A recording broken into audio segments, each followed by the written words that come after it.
4 June 2023 at 9:45 a.m. in the Pafuri region of the Kruger National Park.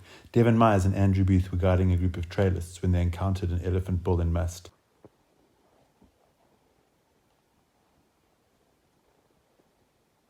Hey! Hey! Hey! Warning! Warning! Shit, I could have been officer. With me. Get! I'm a professional trails guide. I've been guiding for about 18 years, 16 of those years as a trails guide, and now I currently live in Hoedspruit and work as a professional trails guide up in the Pafuri region of Kruger National Park. In all the regions I've guided in Africa, and especially all the regions I've guided on foot, I think one of the trickiest regions is Pafuri. It's an open wilderness, what we consider a true wilderness area. It's 3 countries bordering each other with no fences, and animals are moving between those 3 countries. So it's right in the northern tip of the Kruger National Park. To the north, off the Limpopo River, and north of that you've got Zimbabwe. To the east you've got Mozambique, and between Gonorrhoea in Zimbabwe and Pafuri region where we are is the Sengwe corridor, which is a hunting corridor. When those elephants have recently come back in from Zimbabwe, from Gonorrhoea and areas like that, and they've made their way through that Sengwe corridor, bumped a few communities, maybe eaten a few crops, and been shot at or chased out of the croplands by local villagers, they do come back into Pafuri with a little bit more stress. And that obviously adds a different element to our guiding. And in Pafuri, we can almost tell if the herds are going to be relaxed or not, depending on what color they are. If they've been spending a lot of time around the Lavu River and a lot of the sandstone regions, they are reddish in color, a lot of red dust. And then they're usually quite relaxed because they've been back in Pafuri for a week or two, enough time to get all red and dusty, and then they're quite relaxed. However, if we see elephants that are very grey in colour, it means they've come from the basalt regions north of the Limpopo River. I think one of the biggest misconceptions in the modern safari machine is that our human relationship with wild animals started 70 years ago, when we started bouncing around the big 4x4 safari trucks and looking for leopards and doing all of that stuff. However, nothing could be further from that. As a species, as sapiens, we evolved in the African wilderness. We are, as a species, as much a part of that wilderness as a zebra or a lion or an elephant or a buffalo for that matter. And so we've been out there for that long. The zebra or the elephant or the buffalo, when they see us in the wilderness on our own 2 feet, which is our most natural medium, they are not confused as to what we are. And we're a keystone species. In fact, you could even go as far to say the only unnatural wilderness is a wilderness area completely void of humans on foot. Us in the wilderness on foot is not only our most natural medium, but also our lowest impact way of being out there. The money generated, the tourism dollars generated, are what directly go towards the conservation cost of those areas, the anti-poaching units that pull snares laid by poachers. Let's dig down into the herd that approached you while you were having a rest under some trees on the Lavuvu floodplain not too long ago. A lot of people seen that video, and I think it was you and Callum, was it? Sean, yeah, myself and Sean. And yeah, I mean, a lot of credit given to you guys for fending that herd off, keeping your guests safe. But just run through Sure. that morning or afternoon when it happened. We were resting probably for about 20 minutes or half an hour, myself and Sean, and we had some guests with us, and one of the guests said, "Oh look, here come some elephants." By the time we noticed these elephants, by the time we saw them coming, they were moving at quite a speed. Yeah, you can see in the video, they're very actually quickly. shuffling, they're moving very quickly. So what we do in those situations is, when they're at least 30 meters off and they started to come in our direction, you'll see Sean and I step out to the front of the group where we are still under those shaded trees, and we start to just, hey, we're over here guys, giving them, so now they've got our wind, they're coming in towards us, but also just giving them a little bit of an idea with sound and movement as to exactly the type of distance we're at, hopefully giving them a chance to make a decision to move off. And they all started to move off once they saw where the humans were, and they didn't want to get into any conflict with us, as we didn't want conflict with them. And then the last cow in that group was the one who decided, well, she's going to deal with us. And so she came in for a charge, and she, if you'll see in the video, she covers that ground extremely fast. She's moving at a good speed. There'll be a lot said about ears out and head up, not a real charge, and ears tucked back and trunk pulled in and head down, a real charge. I'm not sure it always works that way. I think that's a bit of a armchair enthusiast way of viewing elephants. I think we've had enough experience to know that that's not always the case. So we're ready for any situation. She came in really quickly. We do a bit of barrier work with elephants, knowing that the shade that we were in and the crest of that hill was about the closest we would let her get. Because once she enters that, she's entering into our safe ground. And then we know that charge is continuing. So we shouted as much as we could and screamed and screamed and screamed. And we were ready to take a shot if need be. Confident with our aim, and the last thing we'd want to do, but we were confident with our aim that we would have stopped her. But our screaming worked, and at about 7 meters is about the distance she spun and turned, and it was exactly at the crest of the hill and just before where the shade started. An elephant encounter just the day before where a bull was quite interested in us and came within a few meters, well, a few meters, maybe about 10 meters we paced it out, but a very different scenario to what you described with the herd. He had just bathed himself, he was chilled, he walked up, he looked at us, you spoke to him, had an interaction with him, and then he moved off. That was awesome. Eh? Yeah. So that's a lovely encounter. It's what I consider to be a very positive encounter. Not only positive for us, but positive for the elephant as well. If you see his trunk go up, he starts grabbing it's an anna tree, but he starts grabbing at it, and then he just grabs something, he just drops it on the floor, and then he walks off a little bit, and then he comes back, and we just try to match his action with a reaction. So when he lifts his head and his neck becomes a bit stiff and he shows how big he is, we just say, hey, we're also here. And then that's a nice match, and he goes, okay, that's good, we match each other, and then off he goes again. Obviously we have our rifles in our hands, because it's not perfectly predictable what can happen, but in that instance the chances of us needing to use those rifles in an encounter like that is pretty much zero. We surprised each other with those elephants, but it was that quick movement up into the rocks was vital. Just get up there, safe ground, and a brilliant, beautiful sighting and encounter of elephants. Guests in a safe place, us in a safe place, and those elephants, crossed in front. 80 odd elephants. And we both commented to our guests that there might be bulls following them. It's very common for bulls to be following the herd.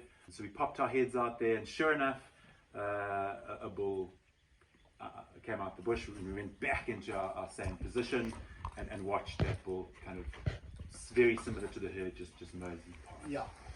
So now we really thought it was kind of that was it, because now we had seen the bull. And again, we went back out, we crossed that little piece of mud, we were just on the other side of the piece of mud, and another bull appeared. Yeah. We knew he was in full musth, and it doesn't always make them more aggressive or more rambunctious, but it can, and in his case it definitely did. We looked at that cracked clay pan.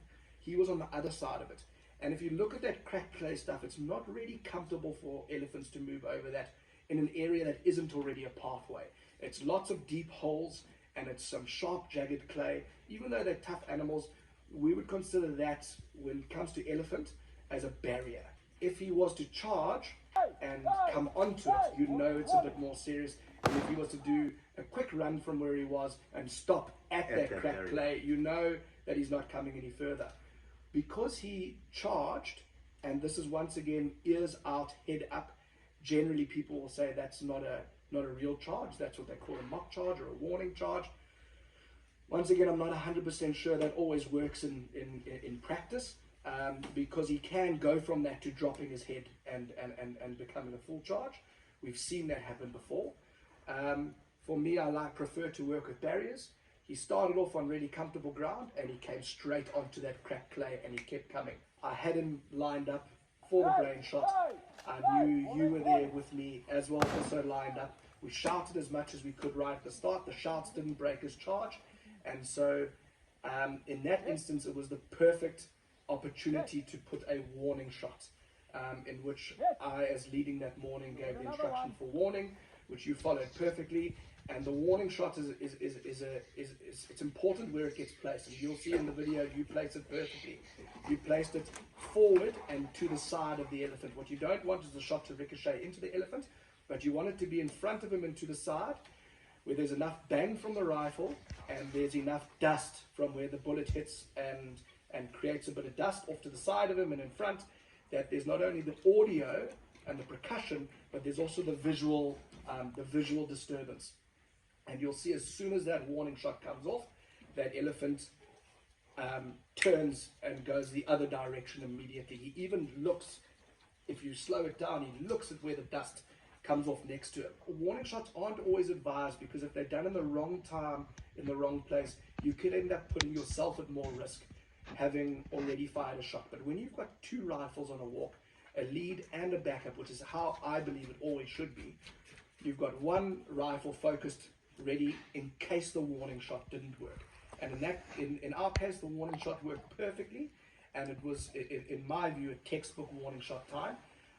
I'm not sure that he would have continued charging had we not fired the warning shot. He may have stopped at our shouts. He was certainly slowing down. He was certainly slow. But when you shouted warning, because you shouted twice, and I've noticed that about your guiding style, you often repeat a word, but I mean, that's great, because so often you don't hear that first word. Yes. Or it just doesn't sink in. And you can even see it takes a second for it to sink in. That I've never been charged by an elephant, let alone fired a warning shot. So it takes a second for it to sink into my head, and then I redirect the rifle, fire the warning shot. But by that time, he has slowed a little bit, put his head up a little bit more, and by all means looked like he's going to stop. Yeah. But who knows what the next move is? And by firing the warning shot, we determine the next move, or put a better chance of the next move being running away. So going back to matching aggression, perhaps once he had slowed down, our aggression was a little bit more than his was. Probably, yeah. So maybe we did up it a little bit, but you know, in the scenario and how we felt at the time, once he started running it, I certainly felt, okay, game's on, I'm chambering. It's the first time I've ever chambered.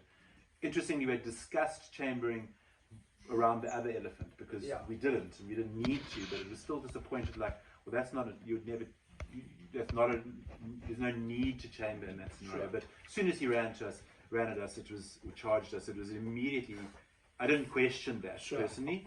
I chambered straight away, and then from there, you know, your instruction was clear, and it diffused the situation just like you would want. So yeah, I mean, there's no doubt there will be some people who watch the video and go, that wasn't a necessary warning shot. You could have done without it. Like, there's no doubt there'll be that opinion out there. We know that. And we could have dealt with it that way. But at the end of the day, I think we both feel that we didn't even go there. So, and that ended it well for everybody. Other than perhaps the elephant, which has now had a shot fired at it. There's a bang. It's in musth, so it's aggressive. But it perhaps has had a slightly negative experience. Sure, absolutely, yeah. And that might affect it down the line. But the main thing is that, as we trained as guides, that we've kept our guests and ourselves safe. Absolutely. And I think you hit it on the head there with the timing of the warning shot, because it generally takes a moment when you hear me shout warning for you to register and put the warning shot. It was really that moment that I shouted warning, he was still coming quickly. And by the time your warning shot came off, he had just slowed. But I still think at the end of the day, it was a worthwhile warning shot, because what you don't want to do is what's on the other side of not having done it. You know? Yeah, no, and you never know the answer to that question. Yeah. For me, it's very much a subconscious thing that takes place. It's very slow motion if it does happen. You know, I've often heard conversation from guides where they say, "Yeah, I should have shot, but I didn't, so it all worked out." And I don't truly buy that. I think because it's a subconscious decision, that pulling of the trigger, it's not you going, okay, well, now I'm shooting. It at some stage your trigger will pull, and so the thing is, if you shouldn't have, you didn't, and if you should have, you did, and that's quite simple for me. Unfortunate themes that goes throughout our guiding industry is that if you need to chamber your firearm on a walk, that you've done something bad, and I don't agree with that. You know, I've been guiding trails for some time now, and I would say that chambering is just a form of being ready. We can be the best, most ethical, good decision making, avoidance type guide out there. You can listen for every oxpecker. You can make all your decisions based on safety of the animals around you and never wanting to shoot any of them, and that's how we do that. But at the same time, there may be circumstances that are completely out of your control and that you find yourself in, and for those circumstances is the reason we train to shoot, and the ability to be able to get that part of our job done correctly. I learned a lot from you that day, and I hope a lot of people can learn a lot from this video, because that's the point of it. We're not trying to make heroes of ourselves. We're not trying to put it out there that this is how you do it. This happened, and we made some calls, and it ended well. And yeah, anyone's feedback, informed feedback, especially other guides out there, is very interesting to us, and we've tried to be as self-analytical here as we can. But everyone sees things differently, and I think what you can take from it, which is really good, is that in the heat of the moment, you did the right stuff correctly, and that's a big deal, especially as a newly qualified lead guide. That's a big deal. So you can see you've been walking a lot to get to your lead. Some people haven't walked as much to get to their lead qualification, and you've been around some very good mentors through that process. So it showed. Awesome. Thanks very much, Andrew. Yeah, yeah. absolutely.